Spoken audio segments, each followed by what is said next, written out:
Balance money fucking festo. Ooh, hoo, hoo, hoo, hoo.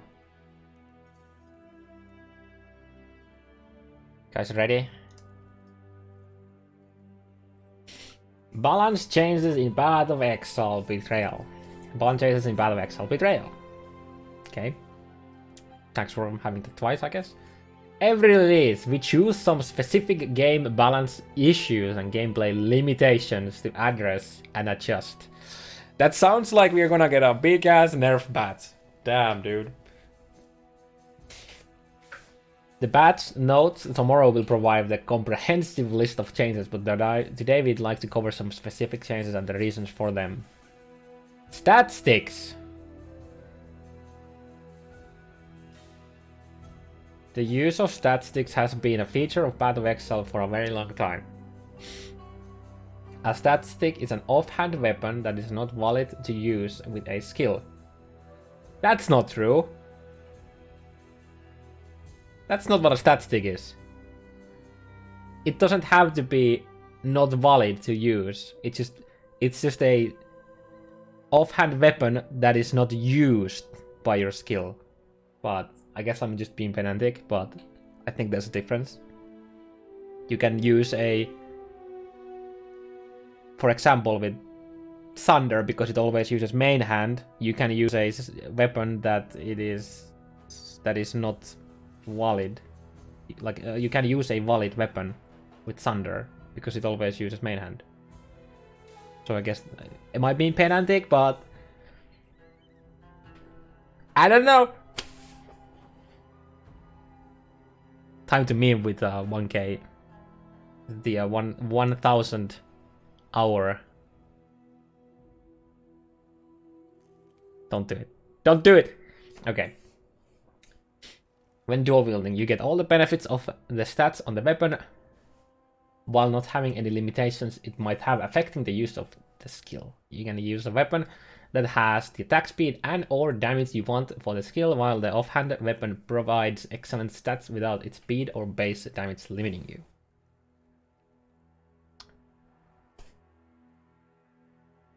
This use started off as an interesting gameplay element to use as a part of the build, but over many releases, as more powerful modifiers on unique and rare weapons have been added, the power of statistic cannot be ignored when planning builds and is stifling other choices, including genuine dual wielding.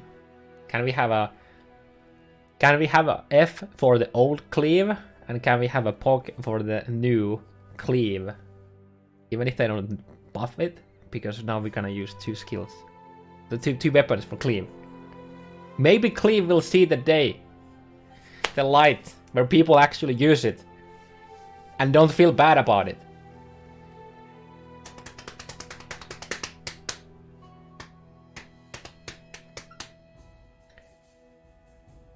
I mean, you still need good weapons for it. But you know, you get it. You get the idea. You get the idea. Now you can't use cleave, because why would you invest in two good weapons when you could just use any other skill with a good weapon and a random ass stat stick, and it's already better. Right? In 3.5.0, we are removing the ability to use stat stick through the following changes. You will no longer be able to use skills that require a specific weapon equip if you are dual wielding and one of your equipped weapons is unsightable for the skill.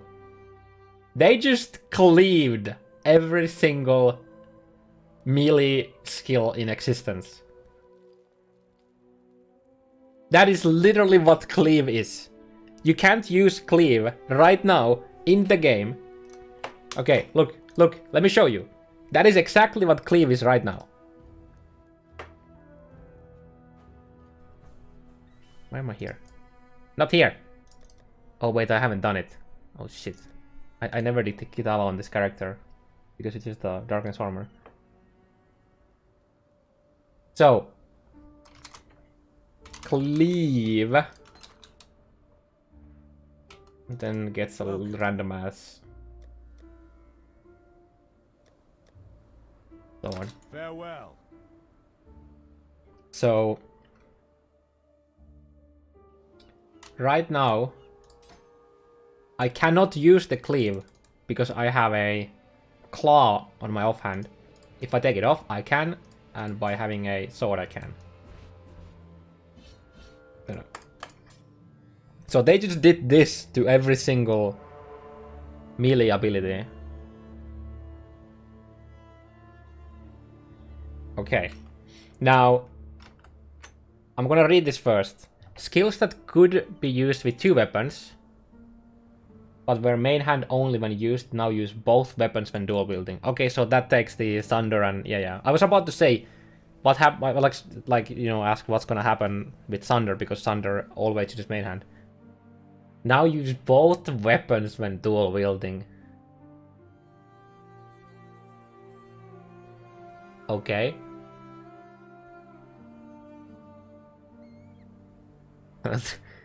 I mean, this is a fucking sad day for melee skills. We found that with this chains, it was important to make skill bind specific to your weapon set. We found that with this chains, it was important to make skill bind specific to your weapon set. You can now have an entirely different set of skills bound to your main set of weapons and your second set of weapons. Wait, does that mean that if I weapon swap, it doesn't fuck up my skill binds anymore? I mean, I like this one here. This is nice. That's weapon swap buff. Energy shield recharge. Energy shield recharge is no longer interrupted. Wait, what the fuck? Don't you address like... Wait. They just cut off the head of melee skills. But there's no mentions of the stats of the statistics for fucking spells. Like, none of this thing that like we just read do anything for Glacial Cascade or any physical spell. Nada. Nothing.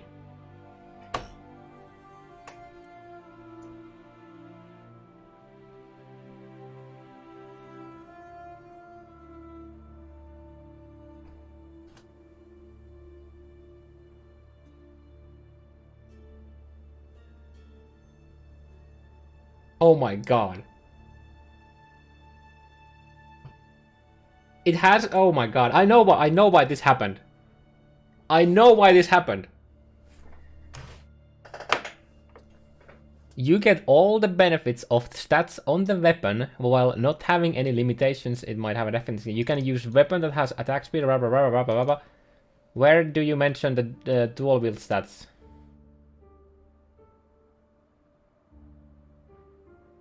I'm pretty sure I read that somewhere.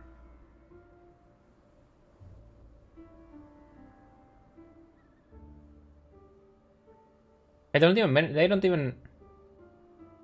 even mention the attack speed / more physical damage bonus from dual wielding, but that's why I think they did this. Is because it's the stat stick you're gaining the benefits of the dual wielding bonus on top of the stats of the weapon.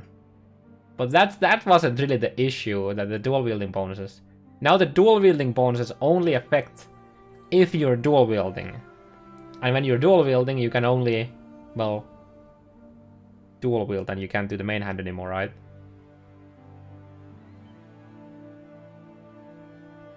Well, that's a way to go and cut off the head of every decent melee skill except like cleave and shit like mold and strike that alternates weapons, or frostblades that alternate weapons. They better fucking buff the dual wield bonuses. If they don't buff the dual wield bonuses after this chains, I don't fucking know. Also, POE dual wield. Okay, an important part of this chains is, can you please change the 20% more attack physical damage to just attack damage? Please! For the love of Kuduku, Kadaka, Olmec and every other totem pole that we praise as gods. Please! Change this into more attack damage.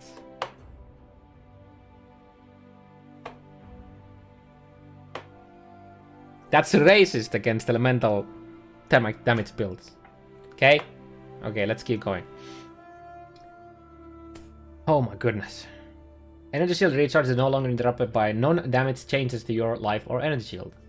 We talked about that in a previous video, if you want to check it out, but that's basically just feels good, man. Very, very, very feels good, man. You can play shit like Covenant. You know, Covenant has a blood magic on it, under the linked skill gems. And you can do something like EB with no MOM, and you basically have infinite mana sustain while being able to reserve your whole mana pool. Kinda cool. If you take MOM though, then whenever you take damage, well, then you have to wait for the recharge to happen. But this is very nice. This is very nice.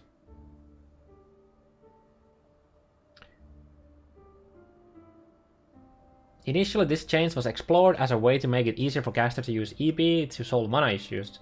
One major issue standing in the way EB being effective is that it doesn't work very well on its own, needing something like Deal's Oath to go along with it. Yep. While there were concerns that this might introduce issues with other builds, when tested it was a justified change and was beneficial for a variety of cases. As a further support for EB and energy shield based builds in general, more flat energy shield has been added to the tree. More flat energy shield? Interesting.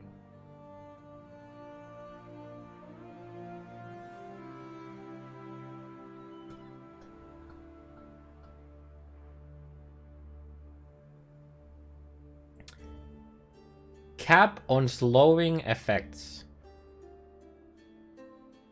The total amount that you can slow the expire. Oh my god.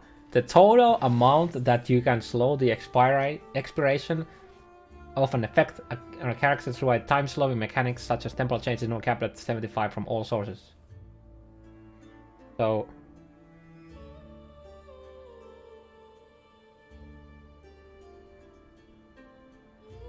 nothing really changes. The only thing that they removed with this is that they fixed the bug.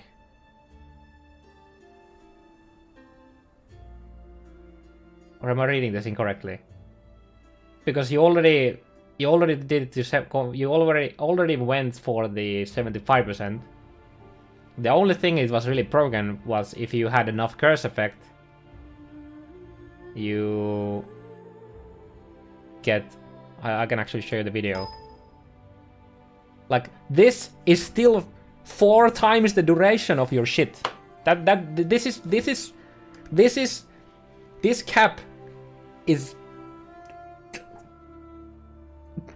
percentage of the percent of the people who use Temporal Chains actually got to the 75% to begin with. This is how it is supposed to work from the beginning. The only thing this does is, give me a second, I'll find it. It's somewhere here. I wish I remembered the name of the video.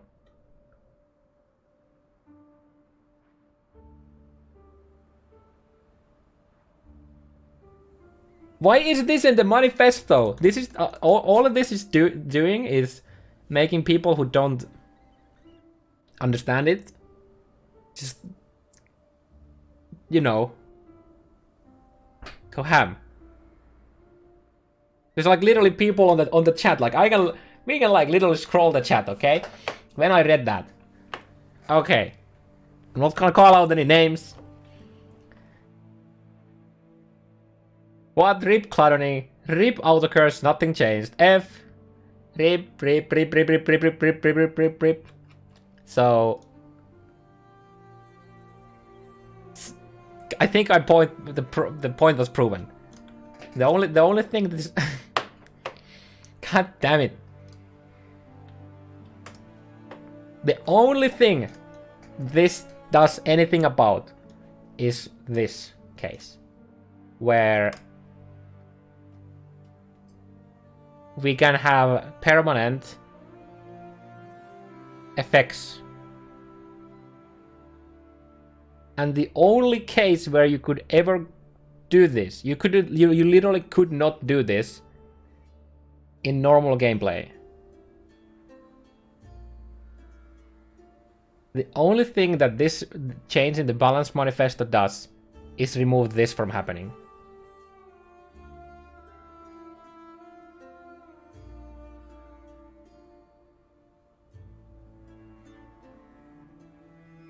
Unless we are suddenly getting more curse effect in the tree.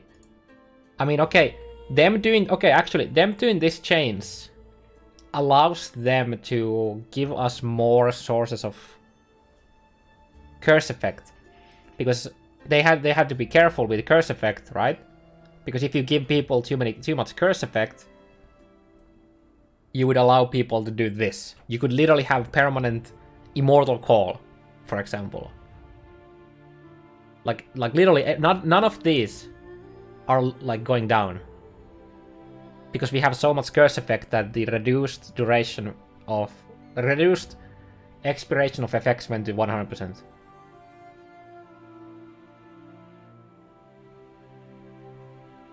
So that's what this is about, and it allows them to introduce more curse effect. I don't think they're gonna do that, but it allows that to happen. Time slowing effects are very powerful defensive tools.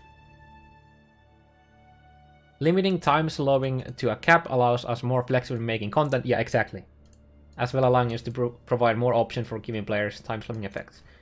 But the thing is,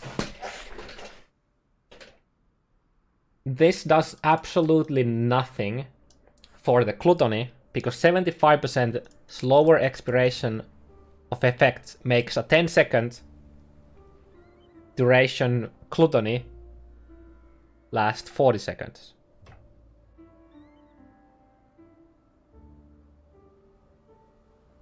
It's actually also incredibly hard to get that amount of curse effect.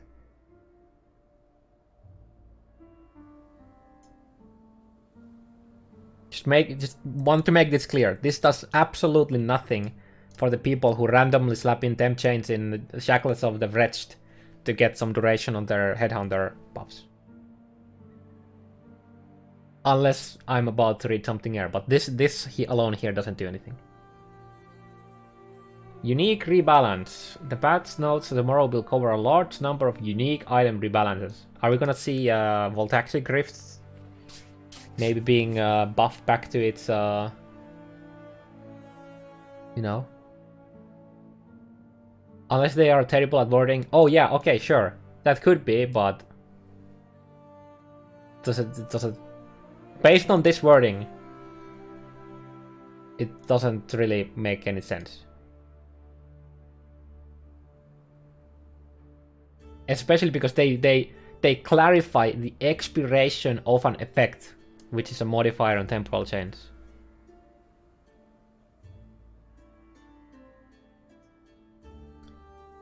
Okay, some of these are simple numerical changes.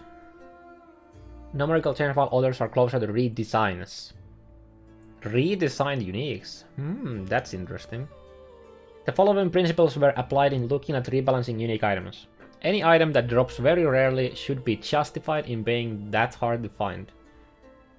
AKA, if something is rare, it's gonna be good. Yo! Mjolnir better fucking become God tier again, okay? Please. Please. Do it. Many very rare items have been improved, while a few were made more common. Oh, so Mjolnir is just gonna be more common, I guess.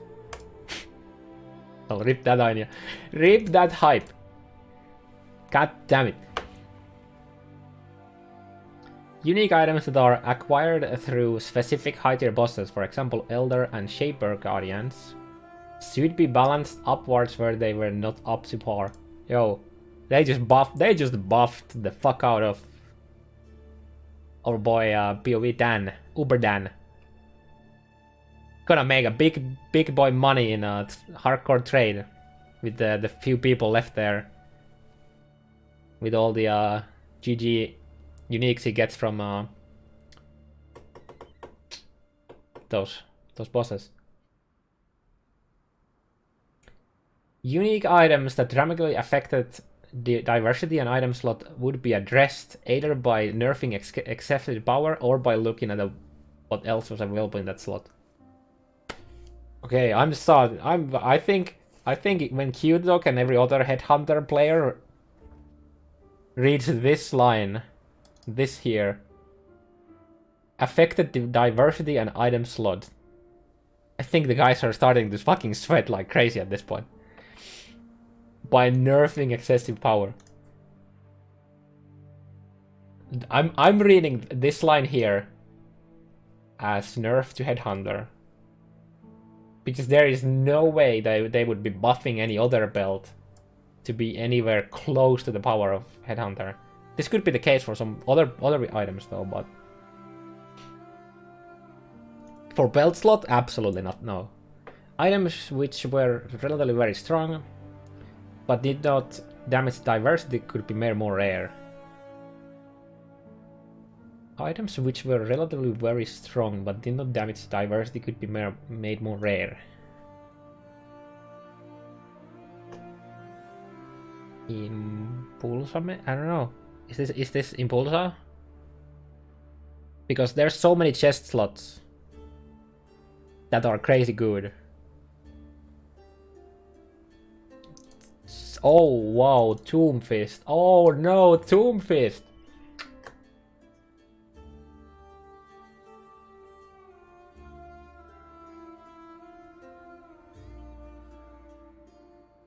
Oh, shit.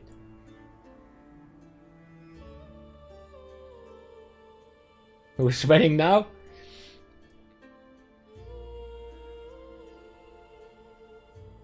While many unique items were adjusted, this is an ongoing process, and some items that may have deserved a change by the above principles might not yet be addressed.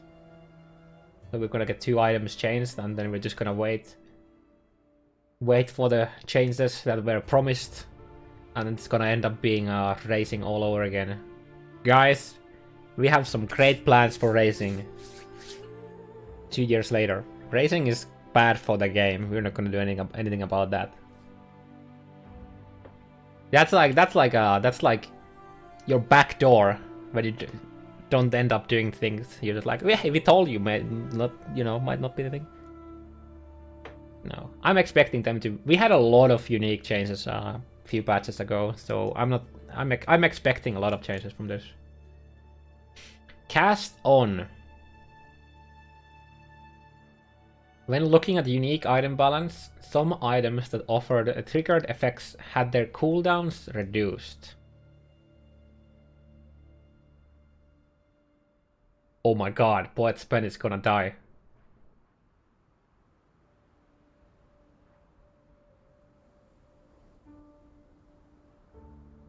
It was difficult to do this without also looking at other triggered effects.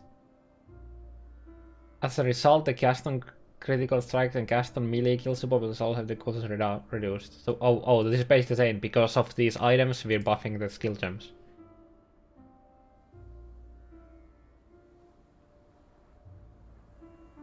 Wait, no way this means that they're gonna lower the cooldown of Poet's Pen. There's no way.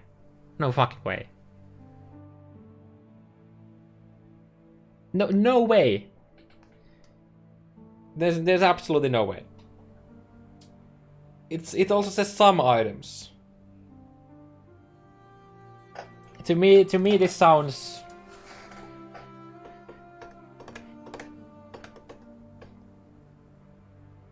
When looking at unique item balance, some items that offered triggered effects had their cooldowns reduced. This isn't saying that they are changing it now. These are saying that some of the things were buffed in the past, right? Like Cospress got... Mjolnir got buffed, right, at some point? In the cooldown. It was something else. So now it was difficult to do this without also looking at other triggered effects. As a result, now cast on crit support and cast on melee kill will also have their cooldown reduced. To me, this... No, but it could be. It could mean that this is gonna happening now, actually. It could. It could. Me not being a native English speaker, I think they could have clarified this better about... Maybe, I don't know, this could mean... Yo, someone who speaks you all the NA guys, does this mean that this is happening now, or is this referring to past? Is this line referring to these changes, or is this line referring to past when they changed some other stuff?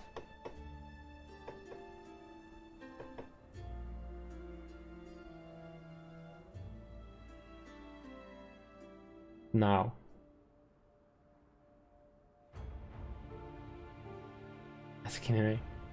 I mean, you're technically the same. You're a UK boy. You know that a lot of NA is partly from UK, right? I'm just saying that they are like.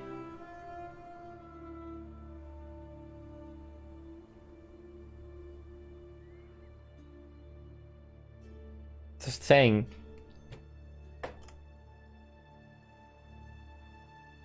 Okay. Oof. Poet's Pen absolutely doesn't get buffed. I'm gonna fucking eat my head if that happens. But I can see something like Mjolnir and... What's the Mjolnir cooldown right now?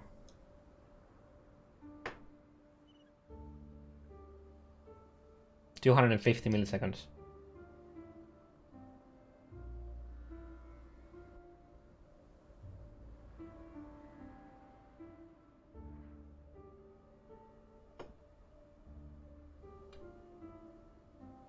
I can see this being lowered to 150 or 100 or something like that.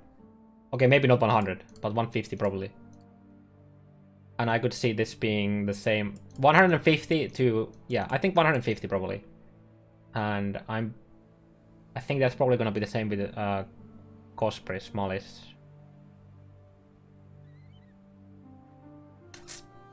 Okay. Archetypes. One of the approaches we use in patches in developing skills and making changes around some specific play styles. This is centered around the concept of having some build archetypes. We make a specific build and add features and balance changes around that build. Is Worm Blaster a build archetype?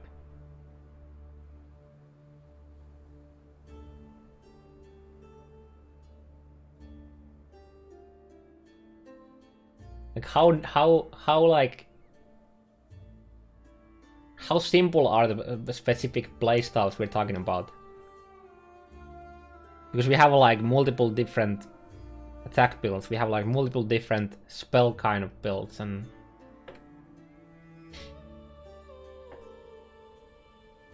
I kind of want to see where the line goes. Maybe I should read this below. While some players are expected to end up in the archetype, we also want the tools to be useful in existing builds and to allow and change other builds that share elements with it. Honestly, I don't kind of understand the archetype, the whole thing. Just give us stuff and we'll do stuff with it, okay? Give us stuff to do stuff and we'll do stuff with your stuff that you gave us, okay?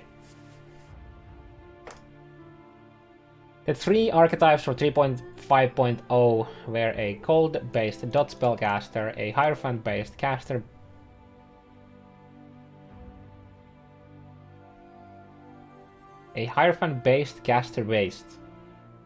Oh, Hierophant-based caster. I guess you could add like a comma here. Based on a new skill type. The brands and the champion based on the new axe and sword skill skills. With new impale. Supported by a new skill type banner. I am not a huge fan of them adding so much stuff, like skill specific stuff to ascendancies. I feel like they would be better off in a threshold jewel. That could actually be something cool for threshold jewels. I mean, I guess they wouldn't be threshold jewels, but like jewels for the types or skill tree for anyone to take instead of ascendancies. I'm not a huge fan of that personally. I mean, I get what they're doing with it. I just don't feel like that's... I feel like that is going like away from the POE's like roots.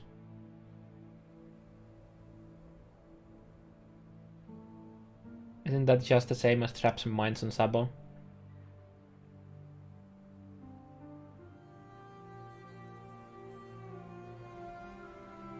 I mean, to some extent, the difference here is that traps and mines are a style, while...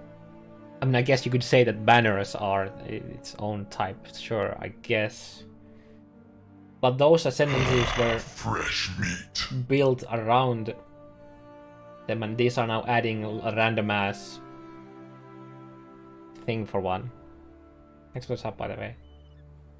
I mean, I get the argument.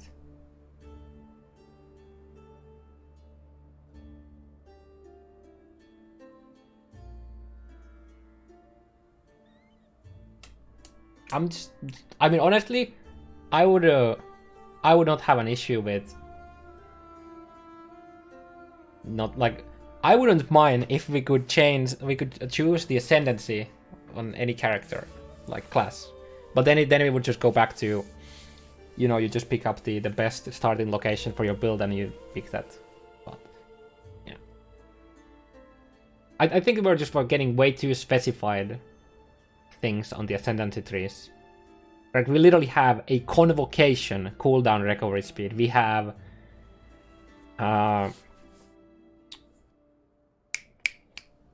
like the Deadeye's cooldown recovery speed for Blink Arrow. I think those are like awfully specific to a actual skill instead of just like a type, like mines or traps.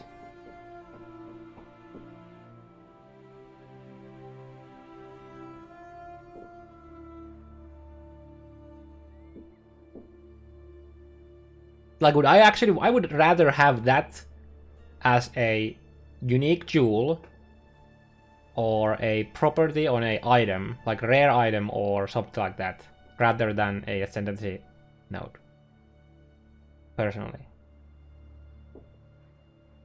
Like, something like a convocation cooldown recovery speed is so insane for minion builds that want to use the convocation. It feels bad not being a necromancer. Because it's such a big deal for the playstyle.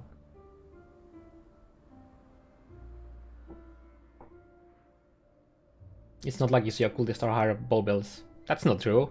That is absolutely not true. Yo, Shider, you wanna show your occultist bow builds? He played like...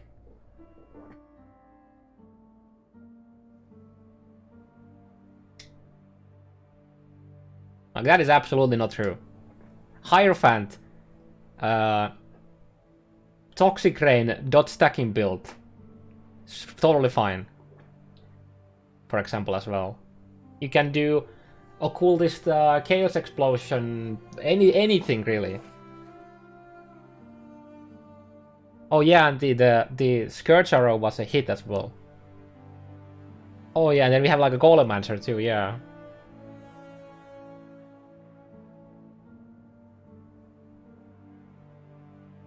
Okay, let's keep going.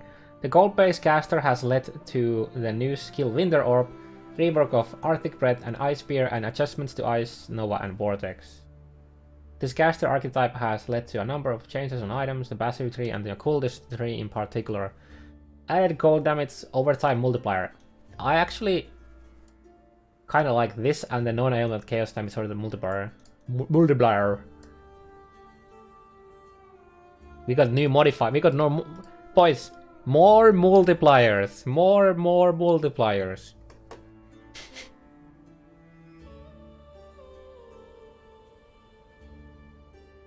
More multipliers. Also, fuck you, poison. Fuck you, poison.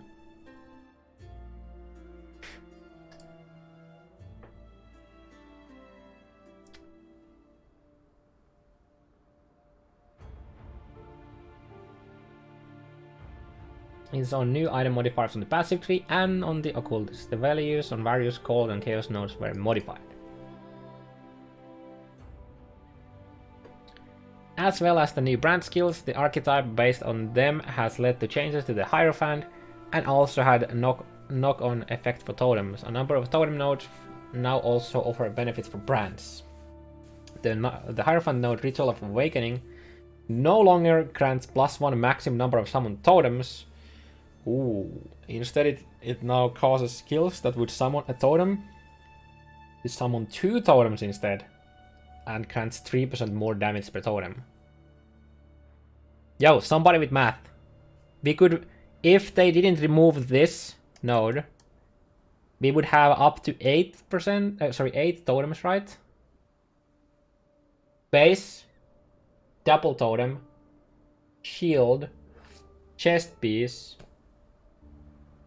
the new support skill, like the support gem, and then the ascendancy too, so 8. What's the damage difference between 8 versus having 7 with 3% per totem, so 21% more. So is the 21% more damage per totem if you have 7 totem? Is it more than the 1 extra totem from going 7 to 8? So you do 7 multiplied by the multiplier versus 8, or yeah, it's probably more. It's probably more. Oh yeah, you have to consider the less multiplier obviously, but also not many people go for 8. Yeah. So going from 7 to 8 is only 14%. So this is basically better, right? Also, the fact that it allows you to place 2 totems is pretty nice.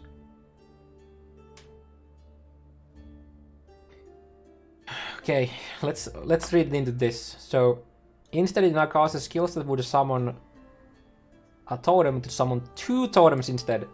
Does somebody have a picture of the support gem? Because to me, this reads that they don't stack.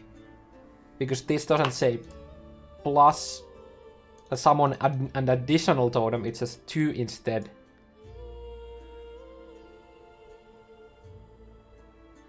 None of them say +2 additional, it says 2 totems instead. I'm pretty sure, right? Can some, if we get the fuck.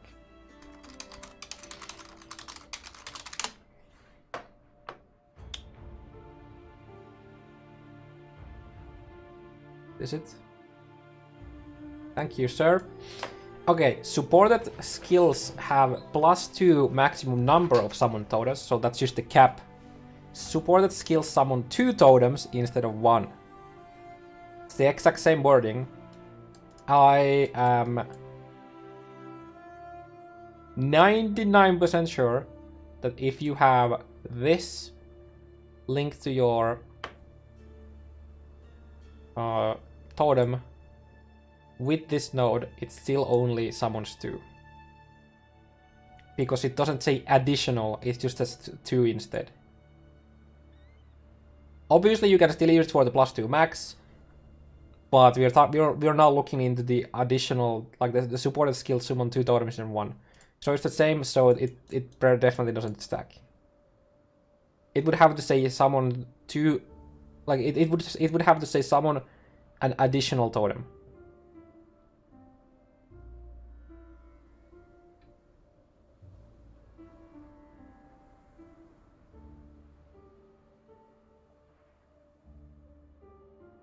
Yo, this chains.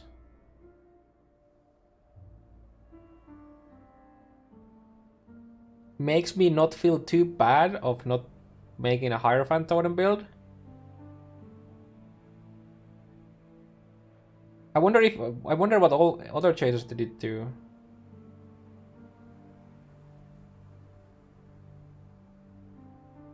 Like, for example, is the placement speed still there, right? It's like 50% placement speed.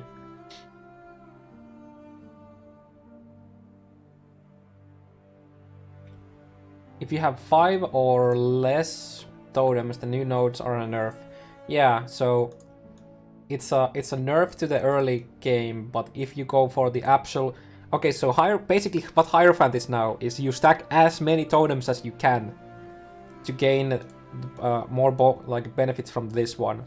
That's basically Hierophant.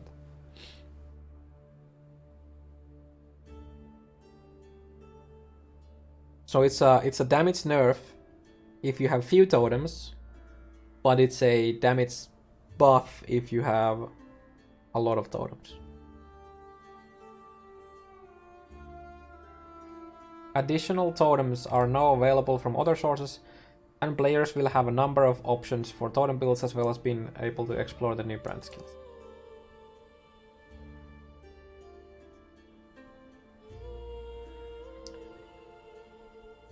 I wonder if you're gonna use the support gem now with this as a Hierophant though. Because it basically, what it does, it gives you a bit of placement speed and +2 extra to limit. It doesn't, like, so you already have a 2 totems summoned per cast, so... I feel like as a Hierophant you don't use the node in endgame, I think. I mean... Because... As a Hierophant, you already... It's not a... But, I don't know.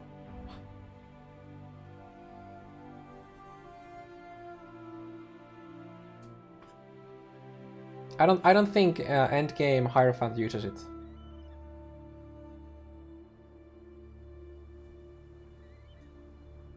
Because you already get this. Can't you just have real 6-link totem in chest? Pop, let's say, your maximum 3 totems and then have another several 5-link totem with... Yeah, you can. I guess you could. Yeah, that should work. Yeah. But yeah, this support is so nice for so many things. Like non-Hierophant, it's amazing for Bar Chief. It's amazing for... I mean, you can have 3 decoy totems with this. It's just amazing for a lot of things.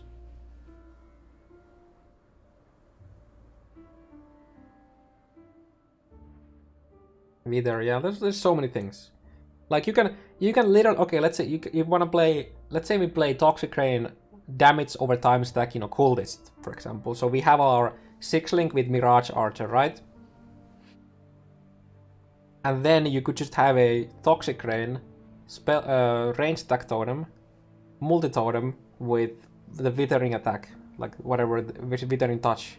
And now you can have 3 totems stacking the Withering attack, also doing some kind, like a bit of damage, and then you have your yourself attacking still. But yeah, basically this is amazing for non-Hierophant builds. So many seeds, but just think about the memes, yeah. The craziest thing, I talk about this in the previous, like if this were to work, I mean it says support skills with summon totems. Well, if you have a right Spectre with Vanguard, you basically have a skill that summons totems. But I would assume that this doesn't work with them. But if this works with them...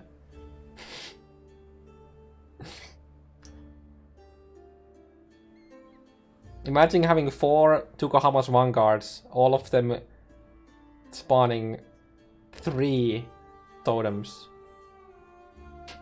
Scored 3 Scorching Ray totems.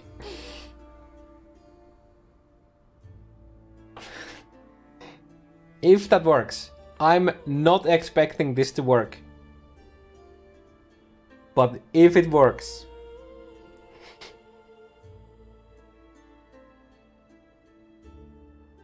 it will be pretty hilarious.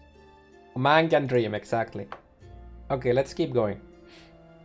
The champion now has a strong impale-based way to play and has had changes to support it. Tectonic Slam, Mechtonic Slam has been adjusted for it, while Shattering Steel, Lancing Steel, War Banner, and Dread Banner have been added as new skills.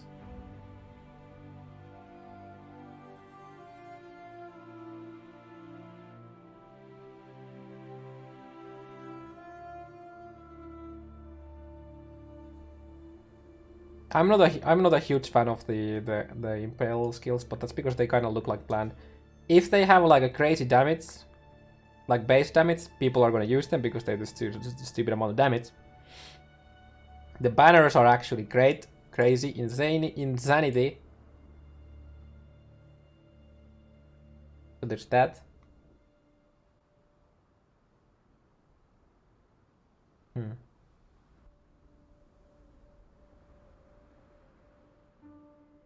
God damn, I'm still like not over the stat stick.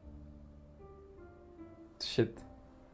But what about self-casting? You guys, before even reading what it says, self-casting is fine because you can run 2 stat sticks for your BV or 2 stat sticks for your Glacial Cascade. It is fine, guys. It's fine. Okay? It's fine. Okay, in the last few days, the community has been very keen for news for casters who don't rely on totems or triggers, which is often referred as to as self-casting. Self-casting has not been a specific focus of the set of balance changes for 3.4. Didn't they say the same shit in the 3.4 balance manifesto? I could swear it was talking about. It was either that or in one of the podcasts with GGG devs where they said that they have plans to buff self-casting. Like it's on the we have this like list and self-cast is up there.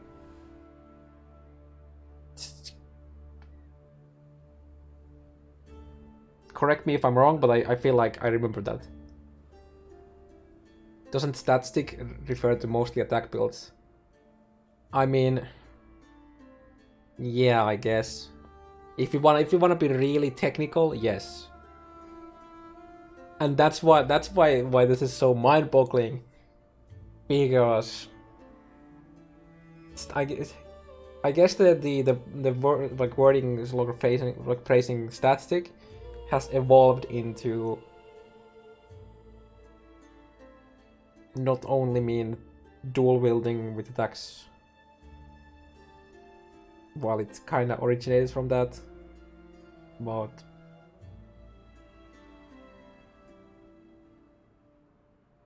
I guess it's just like a different discussion altogether on the strength of the gain physical damage as extra elemental damage, and isn't particular to the stat stick problem, I guess. Okay.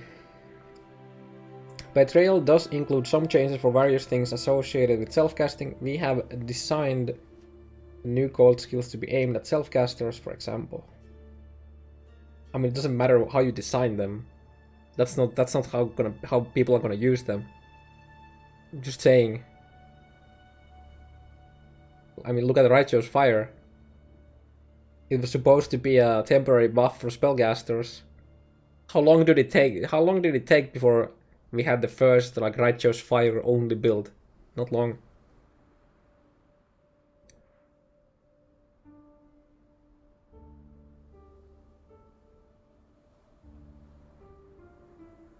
So them designing something for something doesn't mean that it's gonna be only used for that. And I think that's the beauty of PoE.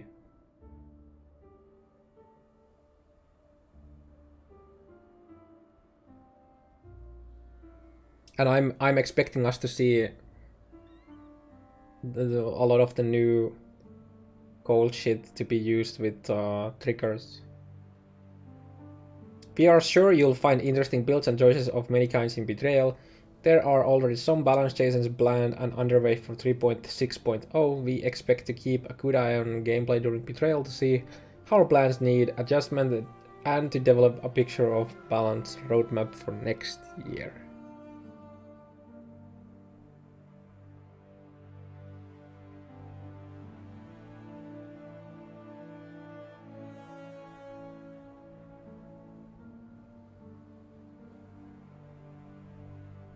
You know what's the issues with stat sticks wasn't because you gained the dual wielding bonuses for your attack. That wasn't the issue. The issue was the absurd amount of gained physical damage as extra element because it was global. And because it's a global, it also makes spells, physical based spells, insane. You know how you can fix that? We already have this mod in the game in some unique weapons.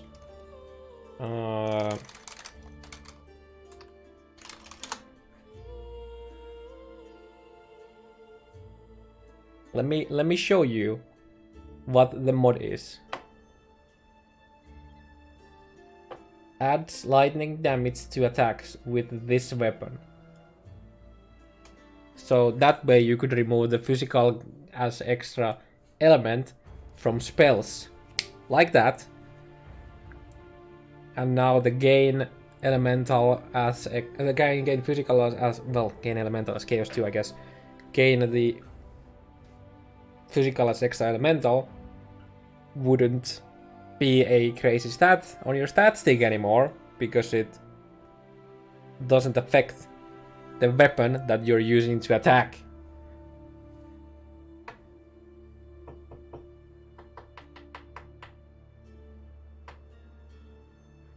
And I'm pretty sure the stats would still have a place.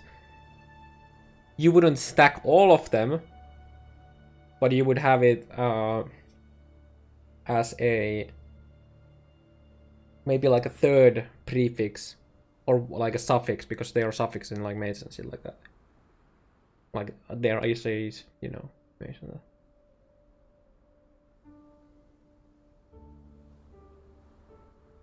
I'm sure we haven't seen the patch notes yet, of course. So we don't know if they're gonna nerf the values of the stats, like the stat, like the gain as, but I don't think they are gonna be nerfing it because I have a feeling that they think that this was the issue. Also, let's do this so if we see that's not new. Somebody was talking about somebody was like quoting something that I don't remember seeing. Something about 200 weapons. Did I like miss something? No, this is the same. Yeah? Anything else? And that's that. Huh. Dude, this is fucking mind-boggling though. If the tomorrow's patch notes don't address the values of gain physical as extra AoB. Ugh. Also, no buffs to two-handed in the balance changes, or like the manifesto.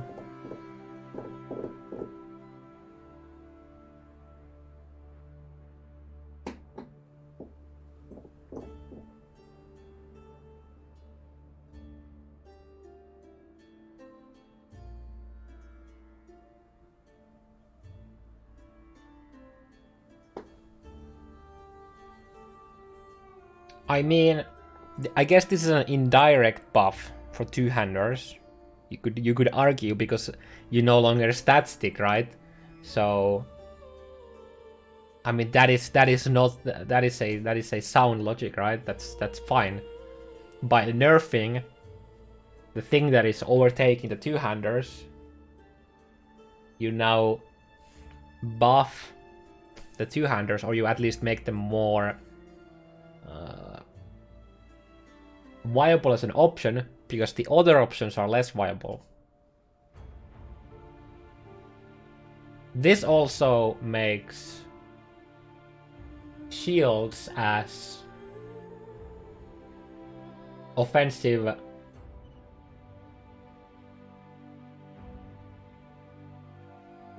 items better.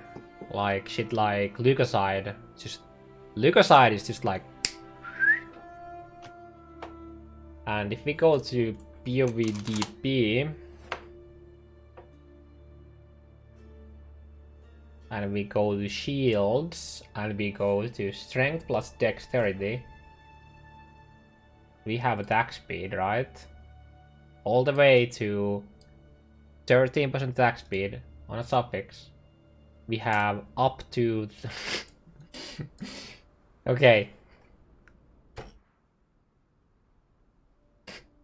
We have physical damage, okay? And then we have 2 life rolls. We have flat physical damage. I'm assuming we can still craft.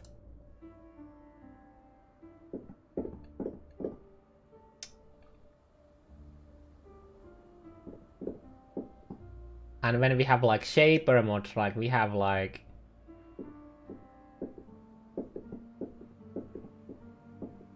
I mean, these are all basically defensive ones. Except, okay, this here is actually not bad. The shock is not bad. I mean, we have AoV, we have... Oh my god, dude. Yeah, shields aren't that great anyway still. Leukocyte? What's wrong with that? It's pretty funny though. 33% physical damage with 2... I mean, I guess you get life from the shield, which means you can drop life nodes on the skill tree for more damage. But yeah, I mean, obviously they are not comparable. Look aside is the thing. Look aside.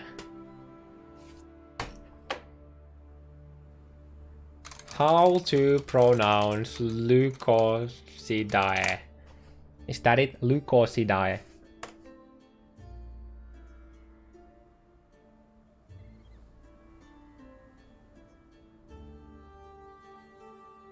Lycosidae or Lycosidae. The fuck? Lycosidae or Lycosidae?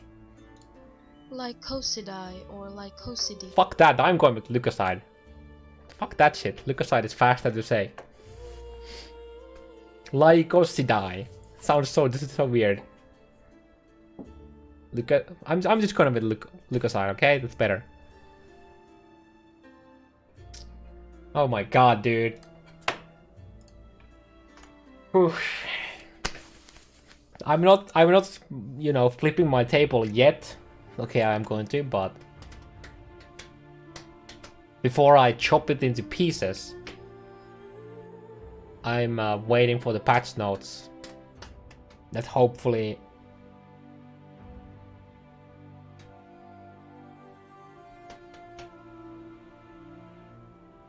have something to say about the values of gain damage as other type. Because having a hatred on a weapon is apparently fine for spellcasters. Multiple hatreds. Like cause I die. Like cause I die. Yeah, that's it. Like cause I die. That there is a winner. Only one hatred. Hey, I already said multiple.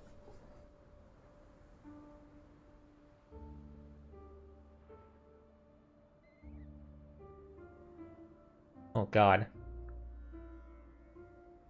I think somebody needs to go make sure that Don the Crown is fine. Because as far as I know, he pretty much has only played the Blade Flurry champion with the crazy stat stick for the longest time.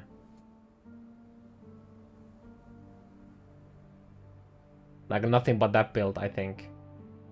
For like 3 or something leagues. I don't know how long, but long time.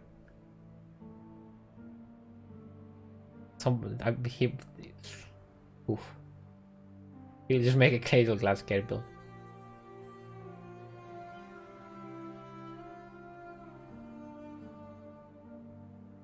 Why do you lie? 'Cause I die. Why do you lie? 'Cause I die. Why do you look aside? Yeah, exactly. Do we have why do you make fun of me, guys? My English is fine.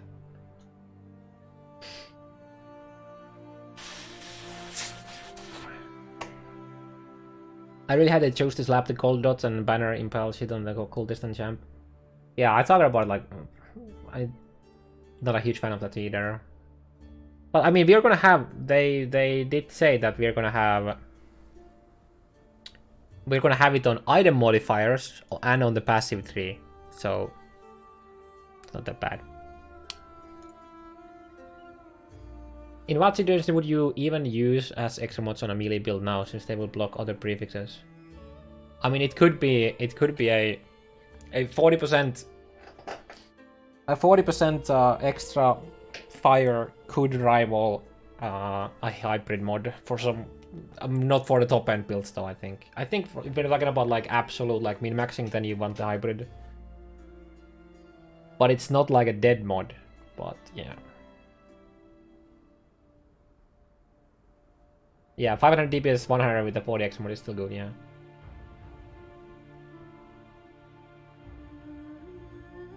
Pride Peak plus Dagger caster can't leap and Dagger Scepter casters can't really play anymore.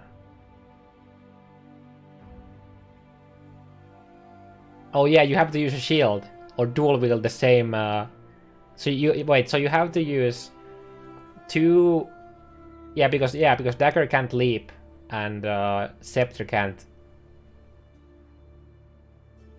Whirling blades. That's true. So now we're gonna see 2 dagger user. Like you're gonna use 2 daggers if you wanna whirling blades. Dude, we're actually gonna see casters using more leap slam. I think. You just dual wield and you leap slam.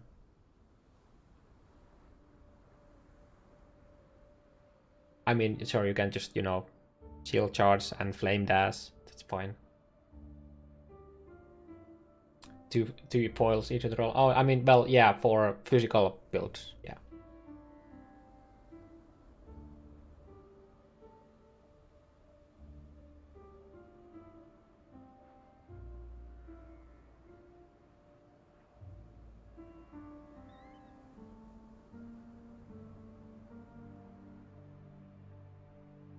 I'm actually in slight disbelief. I can't believe they did that. But I guess I shouldn't judge before we see the patch notes. But oh yeah, Nebulok is like borderline useless unless you're dual wielding for Molten Strike, or you're using them for a spell. You can use them for a spell still.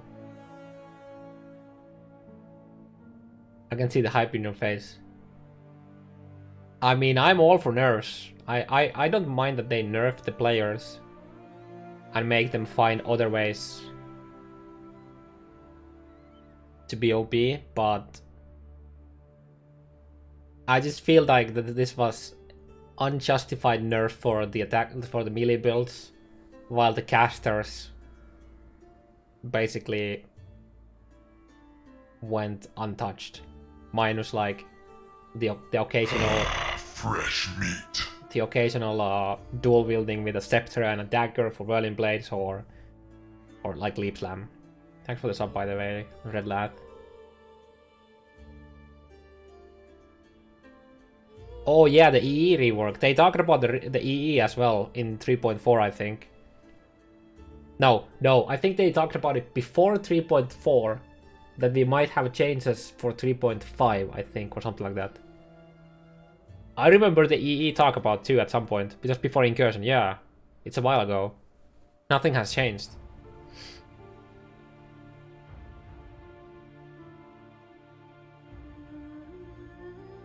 here.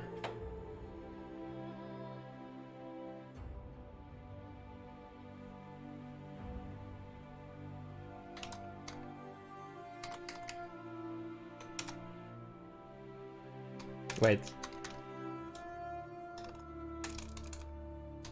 Why can't I remember the... Yo, that can't be that hard. Equilibrium. Oh yeah, we would like to update the way the elemental equilibrium works in the future. At the moment it provides significant bonus that goes against its intended use. Most notably blah, blah, blah, blah, blah. Yeah, they don't specify when, but this is like half a year ago.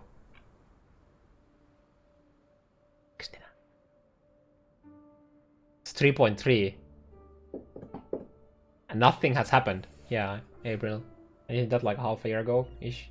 Something like that? More?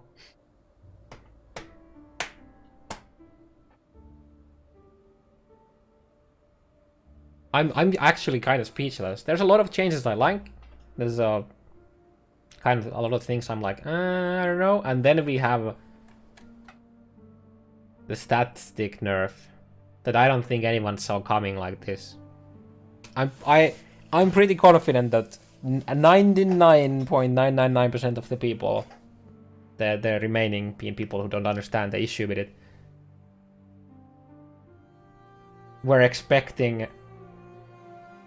the nerfs to also affect spellcasters in equal way.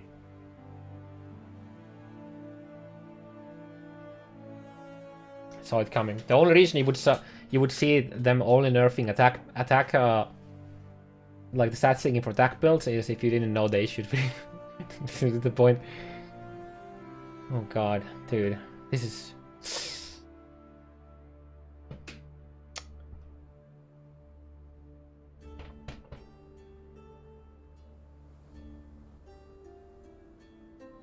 I was expecting them to just like nerf the values a lot. And maybe make... okay, what I was expecting is nerf the values of like gain physical as extra element. And I guess gain elemental as extra chaos. Like, you know, just cut them in half, at least. Something like that. And then, if you're dual wielding with a skill that uses a main hand, or the other weapon doesn't work with the skill that you're using, that's the dual wielding bonuses, which is 20% more attack physical damage and the I think 15% more attack speed or 10%, I don't remember. That those two modifiers wouldn't apply, and those would only apply if you actually dual wield, like do damage while you dual wield, like, you know, attacking with both weapons. That's what I was expecting.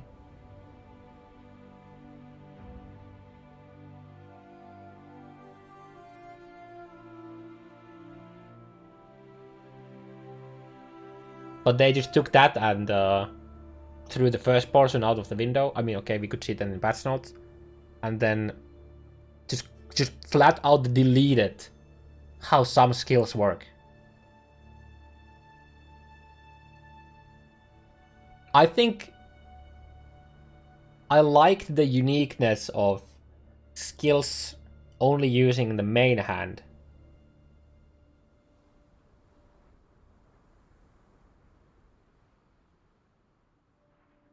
But they just like flat out took it, split it into pieces and threw them in different directions and never care about it anymore. Oh god, Reeb. Oh no. I didn't even think about that, but yeah. I mean, okay, you can still Reeb with Lycos I die shield. Yeah, that's another Rainy. That's another thing. Gain physical attack damage. Yeah, I mean they could still do it. They could still do it, guys. They could. Can we have a little faith, okay? Usually GGG delivers. Can we have a little faith that they're changing the gain physical damage as extra elemental damage? That they're changing it to only apply to attacks. Or with this weapon. No, that's not gonna happen. It's not gonna happen. I feel like they should give shields a bit more damage modifiers. Maybe? Nothing crazy like the current statistics, but something.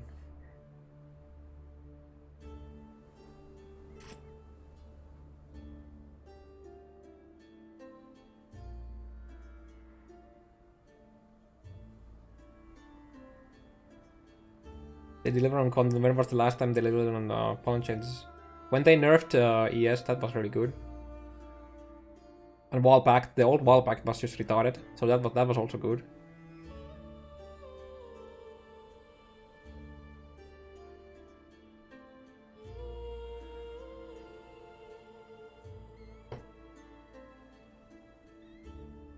I want to have hope that they are nerfing the gains.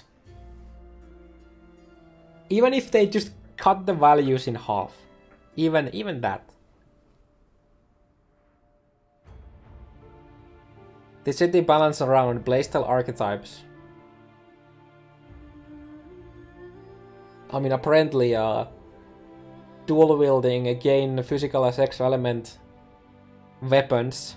I guess we can't say them as stat sticks because they're just dual wielding with your, you know, spell damage caster weapons. You know, it's not a stat stick. It's just a weapon that you use to buff your, like, boost your damage, like spell damage.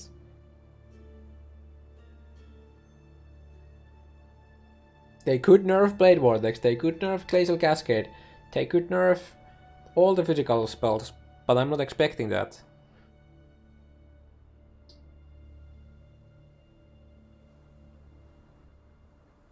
If you roll 2 perfect stat stick Sceptres, where, I mean, sure, I mean, if you have like, okay, first of all, you would have to, oh no, we're talking about 6 mod weapons now, where we have flat IPD hybrid, attack speed, crit chance, and the gain.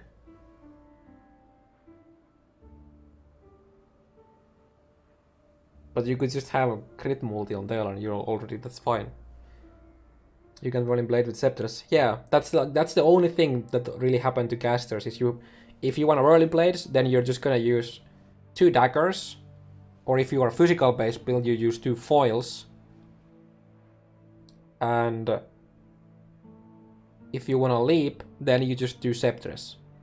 Or an axe, because axe is actually not bad. You can have, like, this is actually a very, very underrated crafted item. It's one-handed Shaper axes. You have 2 gains. You have gain physical as extra cold and fire. Right?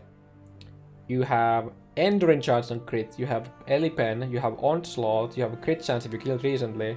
So that's quite a bit of crit chance. They have AoE damage, you can craft crit multi. There are like good options for that. And then you would have the second weapon as the super mega scepter stat stick. Right?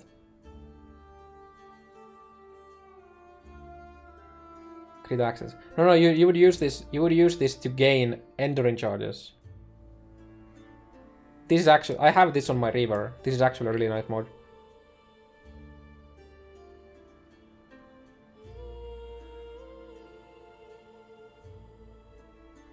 Maybe the new Whale, the Mastercraft, make up for it. Maybe. Probably not. Is Melee alive? I mean, Cleave is gonna be fine, because Cleave was... I mean, okay, what you do now is, for shit like that, for Blade Flurry and for shit like that, you just get 2 weapons. You get just 2 good weapons now, or you get a weapon and a shield. You can do that. Which means, like, if you get a shield with a lot of HP,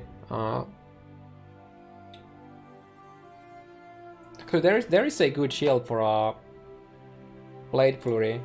Let's say that you play a champion right now with Blade Flurry. So for example, Dawn build. Let me show what shield you can use. What is the shield called again? The Harpy shield. I don't remember the name of the Harpy shield. Unshattered Will. Goes up to 70% increased damage. Some resistance for life. This is a really nice. So you could use something like this. You could. There are few shields with gain physical as extra melee. That is also true. But something like Blade Fury could also do. You have a crazy fucking sword, and then your offhand is a Bloodseeker. You could do that. Bloodseeker is not a bad option for those builds that have absolutely retarded damage already. You could do that. Will you hold me? I'm taking this millionaires hard. Yeah. Oh god, dude. Imagine. Okay, let's say that you're used to playing your Blade Fury with a Leap Slam. For example, like I play with Leap Slam. Well, my Reaver with slash Blade Fury, right? Now imagine needing to swap in, like, you wanna use like a Bloodseeker. Like, this is technically a buff for some setups in terms of survivability. Have to look at the positives. Bloodseeker combined with a really god tier weapon, where you already have so much damage it doesn't matter. It is a survivability buff, in a way.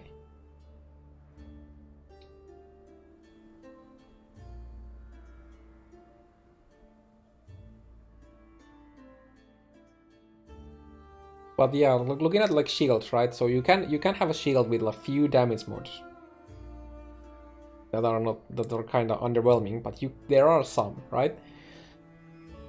You gain life from the shield, which means you could drop survivability from skill tree just for more damage. It's not nearly the amount of damage you'd have from the current dual wielding though, but how can we obtain Harpy items?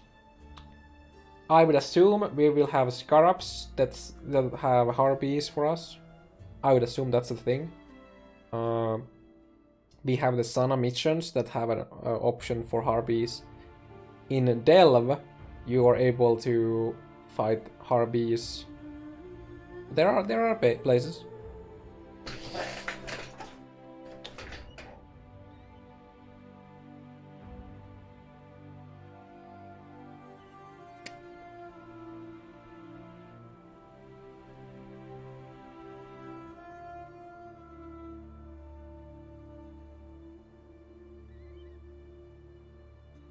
I can't like picture this in mind.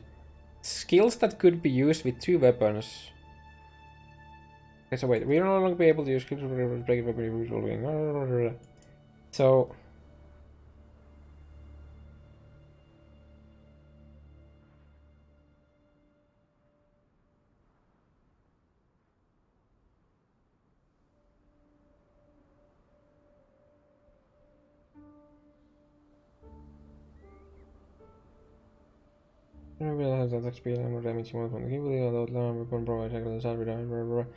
it's used start of an even gameplay element to use part of the build, but over many release armor that skills that ignore when playing.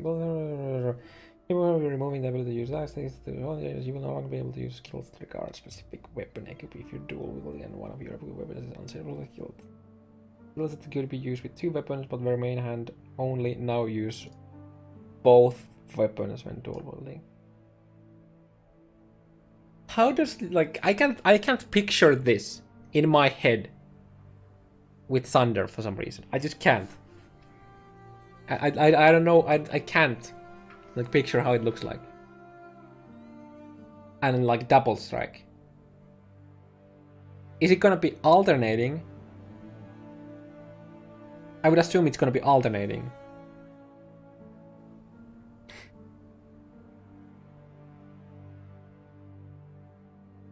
With Thunder you need to use two axes, but you will only attack with one. And like, So if you want to play Sunder, the only way to play Sunder is to have an axe, 2 axes, or axe and a mace.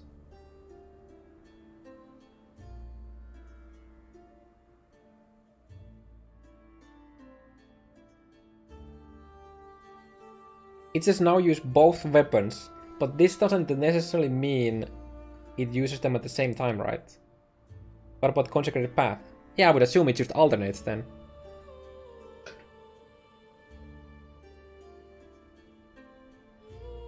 If this meant that you would just hit with both of your weapons at the same time, like dual strike, at least it would mean that you can still deal nice damage because you would like combine the weapons together, right?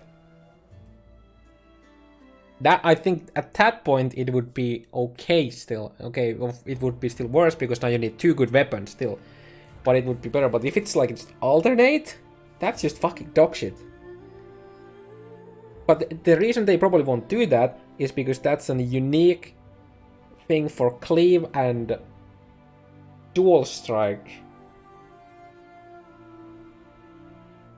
Cleave and dual strike work like that. So they kind of want to keep that as a unique mechanic to those skills, I would assume. But it just makes dual wielding with these feel so fucking bad.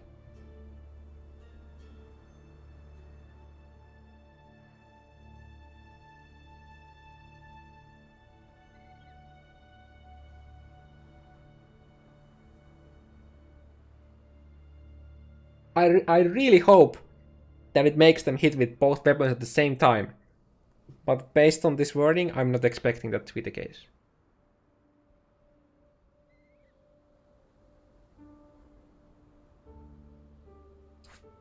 Yeah, I know. If you look at like cleave, it says that it hits with the both.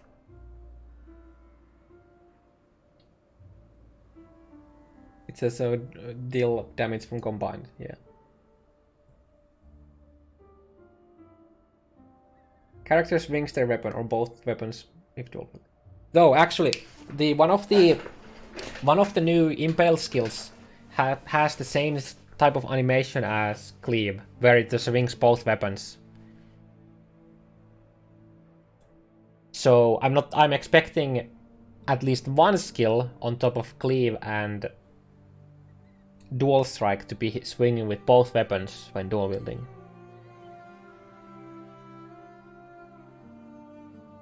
I think it was Shattering Steel, I think, yeah. It's not like weapon plus shield stop working. Yeah, but you know the damage difference, right? I mean, sure, you can just gonna make lie cause I die a lot better shield now. People are gonna be using that shield like crazy now.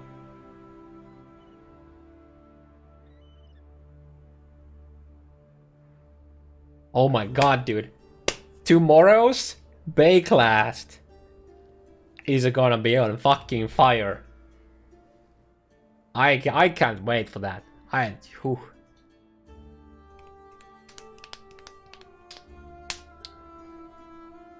I think it's tomorrow.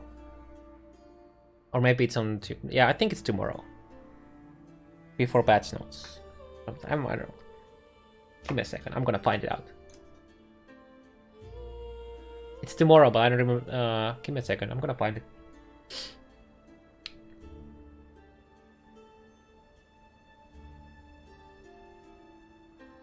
If somebody has the timer for it, I'd love it, so I don't have to find it myself. I'm just going over.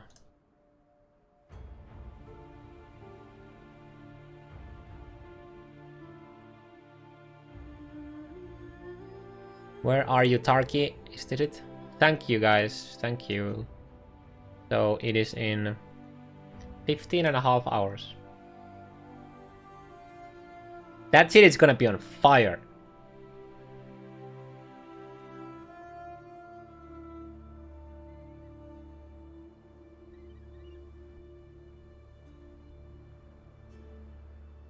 Oh shit. That's before patch notes.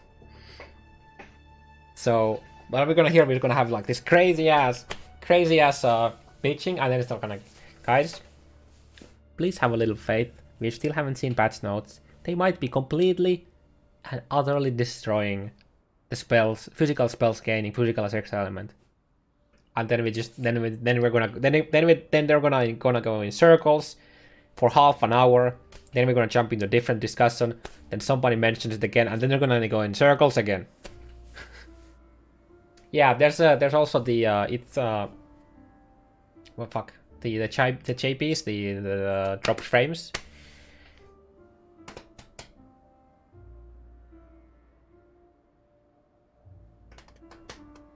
Easy. They only need to disable spells with melee weapons. Holy shit. That there is the thing they're gonna do. Because who needs interesting, unique mechanics like, you know, hitting with only one weapon while having the stats from the other weapon? So, naturally, if you're not using a claw, if you're not using a dagger, or a scepter, or a staff, or a wand, you cannot cast any spells. That's it, boys.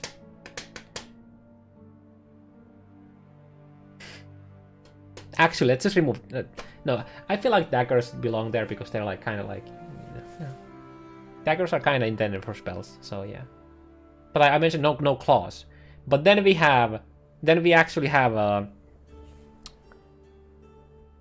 we have unique weapons that give us like offensive things for spells. For example, Nebulog. And but scepters have static mods. God damn it! Rip the idea. Rip the hype. Rip the hype. I'm so sad. No, they just need to change that to only work for attacks. There you go. Cosplays would trigger nothing, exactly. Yeah, they're not gonna do that. We're just joking. We're just joking. Yeah, I'm kind of hoping that they will change the mod to be physical attack damage as extra. Yeah, I'm hoping that to be the case. I also talked about this before already, but I'm gonna mention it again. Please, for the love of every single false card in this game, make the more attack physical damage while dual wielding be more attack damage. Just rip this shit off from here and throw it into fucking the fire with statistics. If they don't nerf BV, I'll sub to you and give them subs too. Can you what's the word? Can you why can't I remember this easy word? I'm just gonna in the lack of better word, I'm just gonna say, can you classify what means a nerf?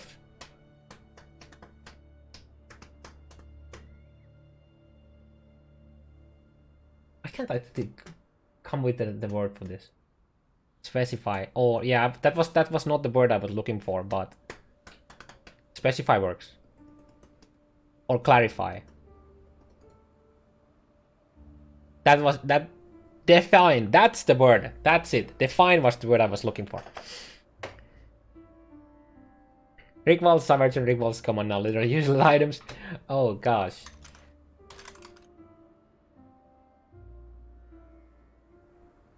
Why I didn't want to check Rigwald's chest.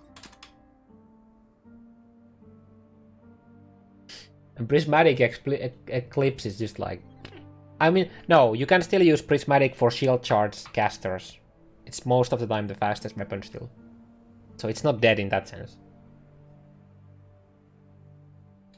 Nerf is the opposite of buff. But I can... Even if they... Okay, if they nerf BV as a skill gem, they don't necessarily nerf BV as a build if they add something else that buffs it. So that's why I'm like, can you define... Are we talking about the skill gem specifically? Or the builds in general that use PV to deal damage? Next, the image are linked.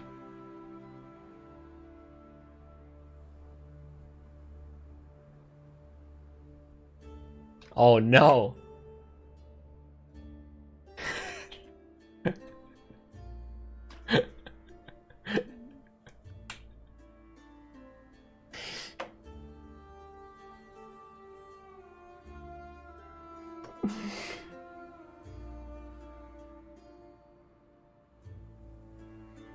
Oh shit. Poor Zana. Gonna get captured. Zana the stupid beast.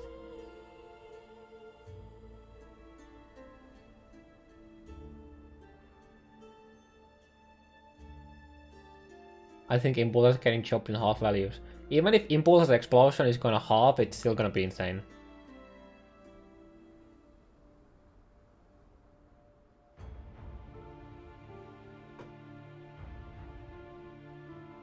I just can't believe what they did here. We must be missing something. Tabula or 50% link Impulse. Impulse. You should start believing in Impulsa too and you'll find a Tabula next time. Do you think this means that weapon? No, I think what I think is that they alternate, but like we already have a weapon, like we already have skills like this, like Frostblades. It alternates with 2 weapons. I would like that they combine, but I don't think that's the case.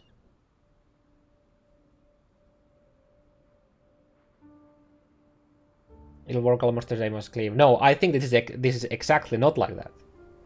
I hope that it's like that, but I'm expecting them to alternate. Bladefully also alternates. Yeah, exactly. You're right.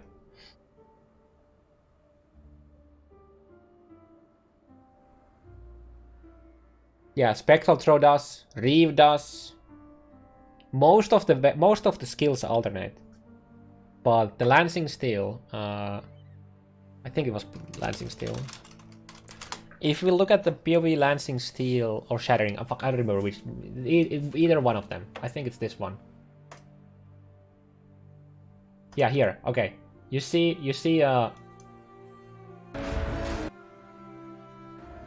It's bringing both weapons. It's using 2 axes and it's bringing them same time. That's exactly like Cleave does.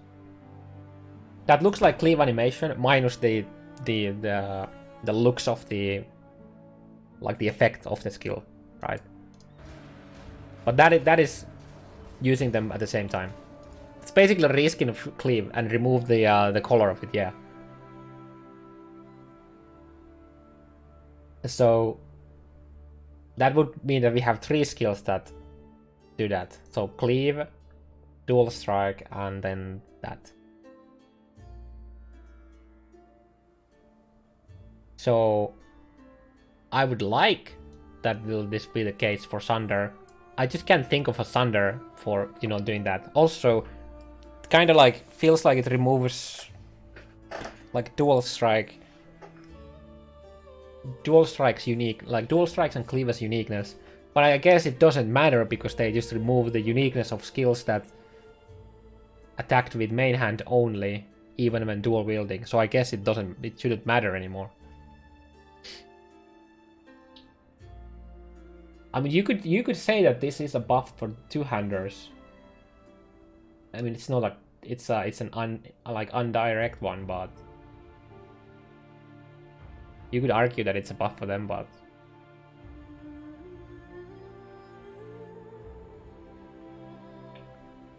you could say, but it would cheap it, yeah. God damn it, dude. I really dislike that they just removed that unique like mechanic or interaction from the game.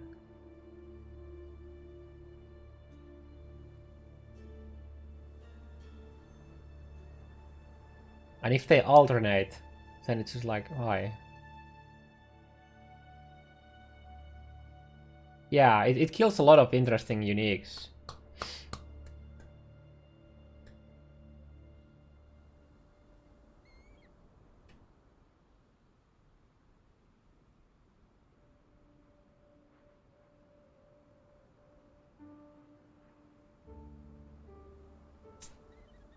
Man, if they combine the damage, you could use Bloodseeker in a lot of situations. You could like, if you were hitting, like you use Reeve and it hits with both weapons at the same time and it combines them, you could actually use Bloodseeker in there, for example. Or with Blade Flurry. But if it alterates, it's like... The first hit does like in fucking gazillion damage and the second hit does nothing. It's just like super inconsistent too. If you have a really good weapon and then you have a meh weapon and then you use a skill that alternates, it just feels really fucking bad. Like imagine playing Sunder with a 400 DPS axe and a random 280 DPS axe. And the first hit just like destroys everything and the second one is just like But use a shield. I mean, yeah, you can use a shield, I guess. The return of I lie 'cause I die shield is coming.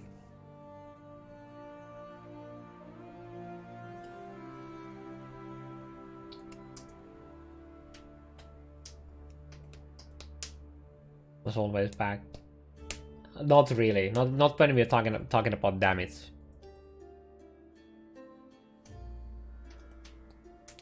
What is the shield talking about? Oh, I guess I could show it. It's a shield that makes you... your hits not be evaded.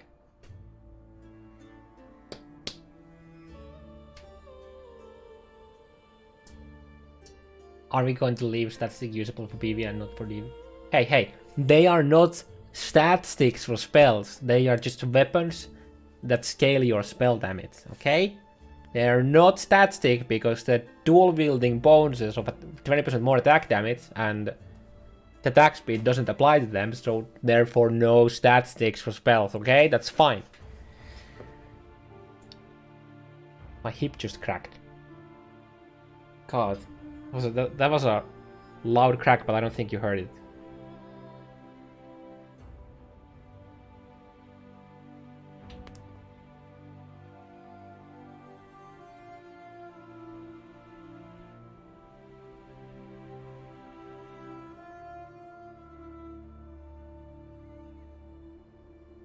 We heard it.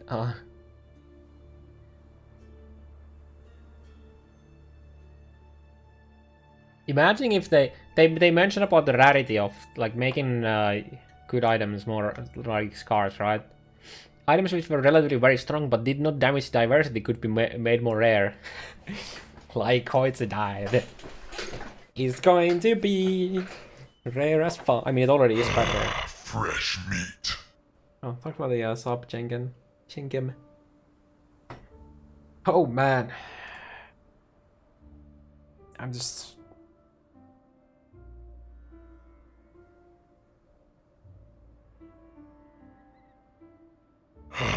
Fresh meat. Thanks for the support in these dark times, guys.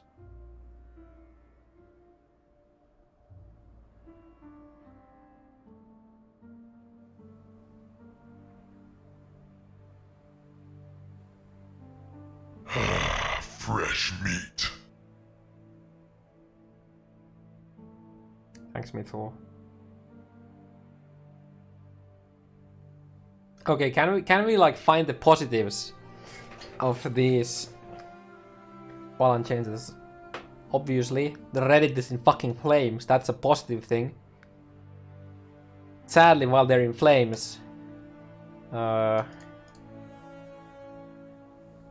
this is very yikers. There were positives actually. There is a very big positive when it comes to the ES. The ES recharge is a really good thing.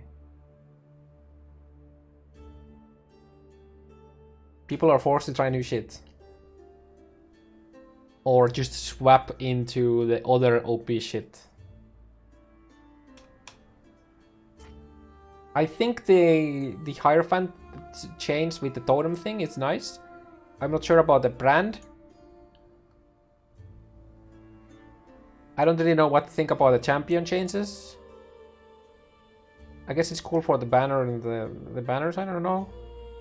Self-casting not receiving really anything is... Okay, that's not a buff. That's not a pros at all. Everyone is going to use double foils. Oh yeah, for like Blade Vortex and Glacial Cascade and shit like that? Yeah, of course.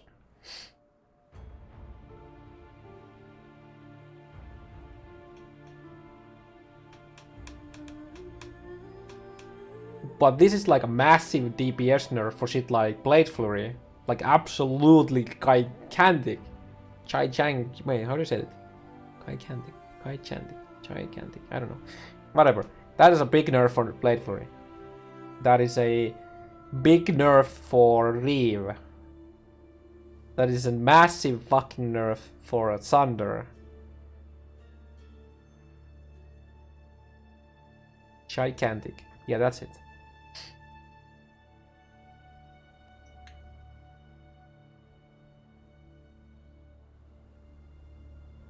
Blade Flurry was busted? I mean, yeah, sure.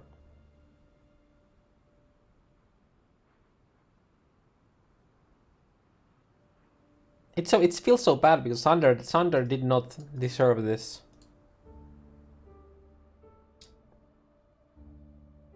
There's a one line that this here could have been phrased in a way. The total amount that you can slow the expiration of an effect, like this is a bug fix basically. This could be a bug fix. You know why? Let me find it.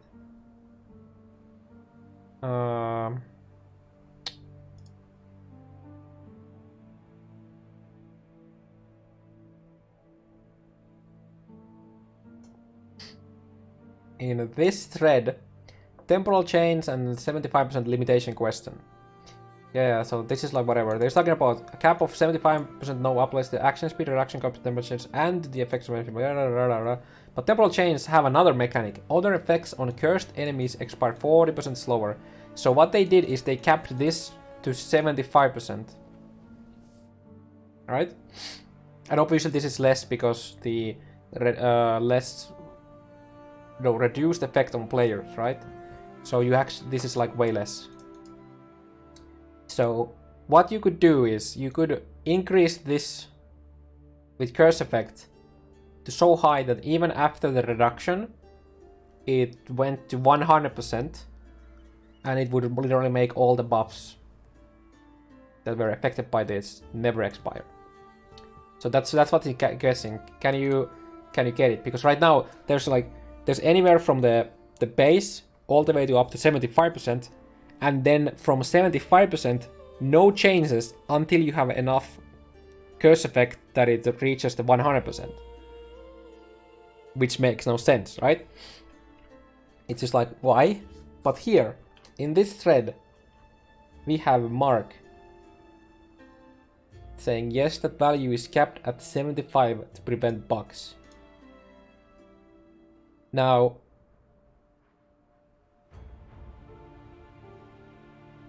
I don't know which is better, that he misread the thread and the question, or he wasn't aware that you could increase the reduced expiration past 75% as it being a bug, because at the time of him making this comment, this is not true. I link the video here where we tested it.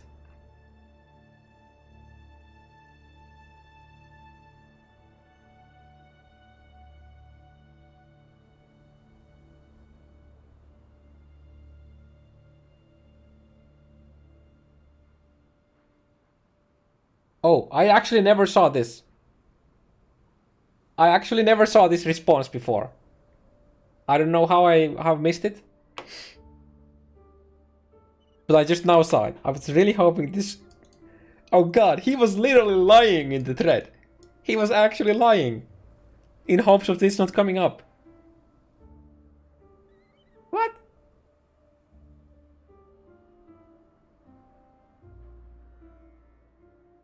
Actually lying in this thread.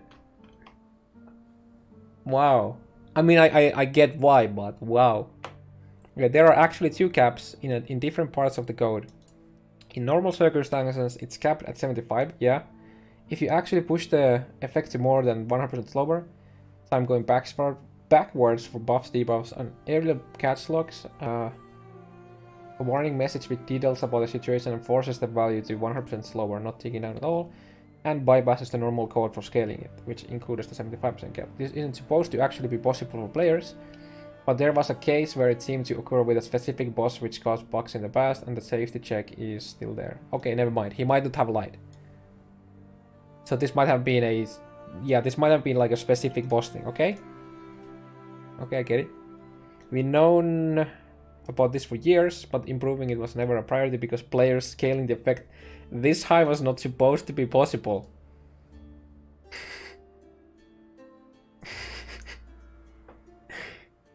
Whoops. Probably we'll have to rework some of that now. Certainly we don't want to be spamming warning logs whenever a player does this if it can be done legitimately now.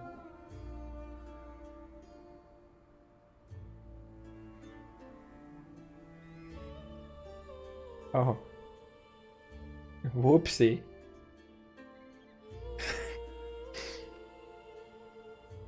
It's recent, yeah. It was unable. You wouldn't be able. It come with the incursion belt. It's very recent that this was available. Wait, where's the uniques? Here, right.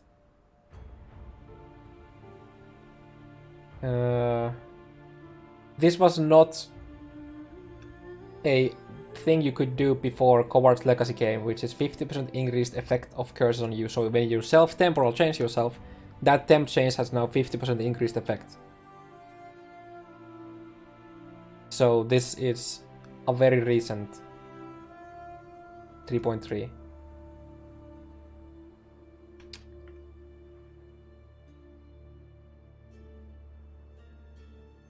You know what is extremely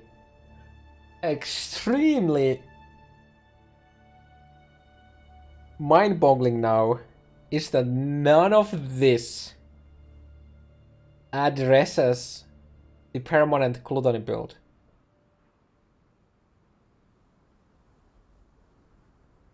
Actually, nothing here does anything for that.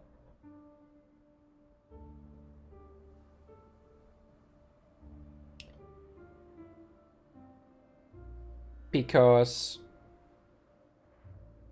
the gluttony build doesn't even necessarily need to hit the 75% cap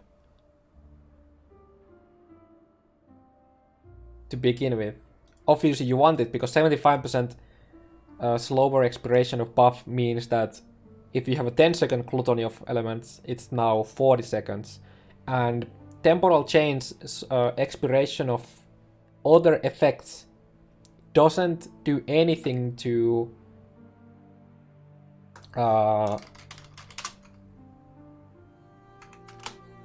skill cooldowns or to soul gain prevention time, because these are not effects, these are parts of the skill, right? So the soul gain prevention, so if you had a 10-second duration, what's the base duration of this? 5 seconds. So if you have 100% skill effect duration, it makes your gluttony of elements 10-second base, right? Well, the 10 seconds, it's no longer 10-second base. So if you have the 75% slower expiration effect from Temporal Chains, which requires 120 something percent curse effect, I don't remember exactly how much it is. It makes this 10 seconds now last 4 times as longer, sorry. So as long as you get your souls back within the 26-second time window, you can chain it infinitely. And you could increase your chaining by having reduced soul cost of Val skills modifiers. There is a flask for that.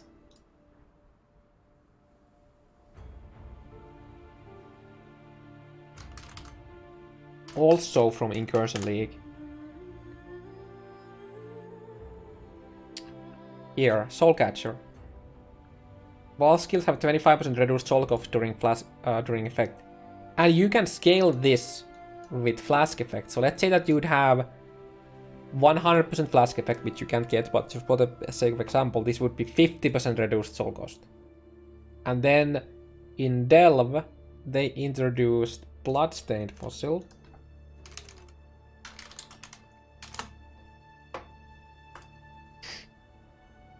That has a 20% reduced soul cost of all skills on a weapon. So if you combine this in 2 weapons, that's 40%. Then you have the base 25, which is 65. You can increase this to 39.5%, which is like 50... Wait, 60 something percent. I don't remember exactly how much what curse effect it was. I think it was something like this. Yeah, there you go. So 58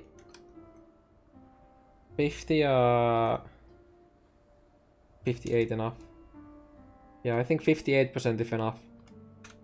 So if you get 58% flask effect, it turns your 25% reduced soul cost into 39.5, and when you add the 2 weapons, which is 20% each, you have 79.5.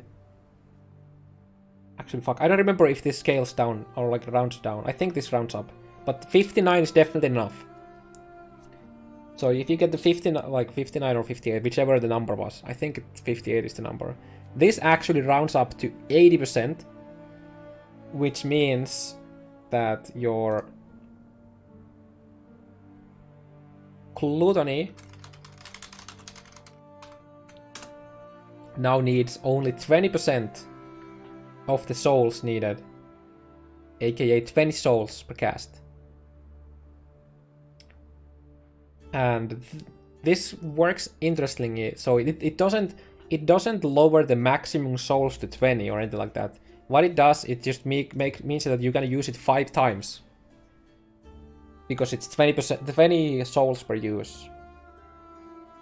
So if you have a 10 second gluttony with 75% slower expiration from Temp Chains, it means that if you can cast the skill 5 times, and each of them lasts about, what, 40 seconds?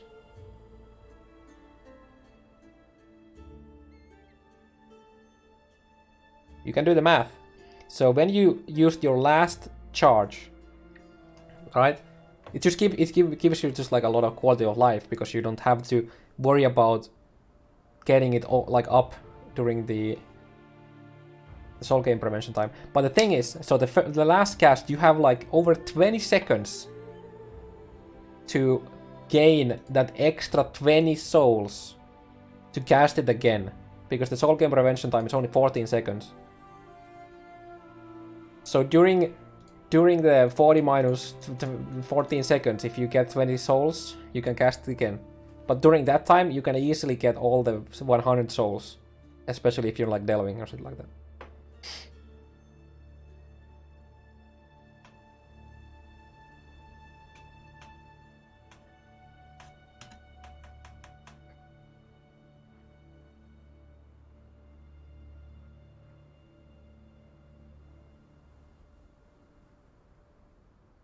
Okay, let's continue this, because I haven't seen it.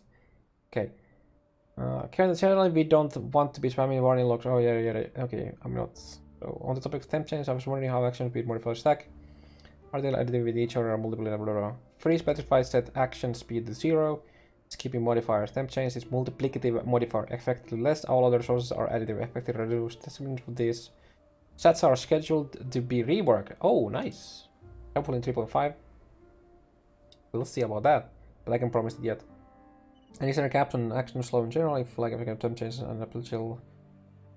But yeah, okay. Then in general, there's a stat from unstable which prevents being slowed below base speed, and that's an generalized version of that distribution boss. Yeah. Well, you know what you can do? You can stack slow with reduced movement speed. You know how we have, for example, Guardian of the Phoenix with the Cyclone attack. as far as I know, this attack uses its the movement speed for the animation. So when it starts that attack, if you have max effect temp chains, I mean it's really hard to get the max effect on it. Actually, you don't. Well, you can't even get the 75% slow on bosses, I think. But whatever, you have like very high effect temp chains. If you then slow the boss with something like a wither and a maim, and maybe like venomous and a bear trap, now it takes this guy like a year to finish off the attack, and you can just like destroy it during that time. Like anything that also makes like any boss that, you know, moves to you to do a hit. For example, well, I guess Brutus is a good example. You know how Brutus like sometimes runs behind you in a circle for a long ass time because he queued up the default attack, right? He just wants to get to next to you so he can slap you. But if you're running, you know, away, he just like keeps moving slowly behind you, trying to get to you. Yeah, I think it doesn't affect Minotaur on the underground thing. But yeah, like, for example, Shaper too, right? Shaper actually moves a bit before it does the super slammer, you know, right? You can see that in some Shaper fights. If you have like crazy slow, the Shaper like moves a bit before it starts the attack. Yeah, Chagla does the same. Yeah. Yeah. I mean, you technically don't stop it, right? Or can you? Can you actually stop, like, straight up stop it? I'm not sure if it has the cannot be slowed fully. Super Slammerino, yeah. Still charging, yeah. Yeah, exactly. Yeah. Owl Seal charge. Yep.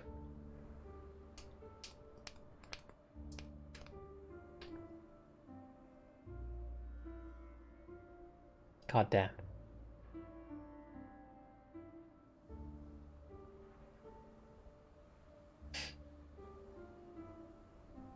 Oh yeah, Chayula, I think Chayula doesn't have the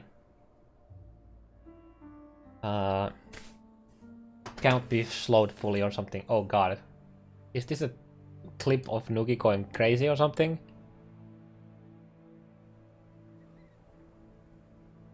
Oh, it's the clip of the like the I don't know why this happens sometimes. Actually, I don't want to, in case it has a music. Yeah, so much slow that it doesn't do anything anymore. Yeah, because it doesn't. Can you hover over to him, please? Yeah, it doesn't have cannot be fully slowed. Sorry about that. Does cold damage over time benefit from cold pen? No. Penetration only applies to a hit. God damn, dude. This was some spicy ass balance manifesto.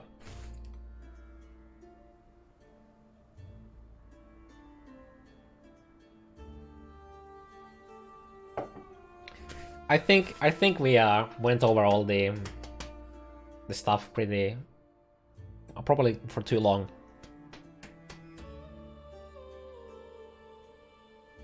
But yeah, I think this pretty much concludes the balance manifesto take from my side.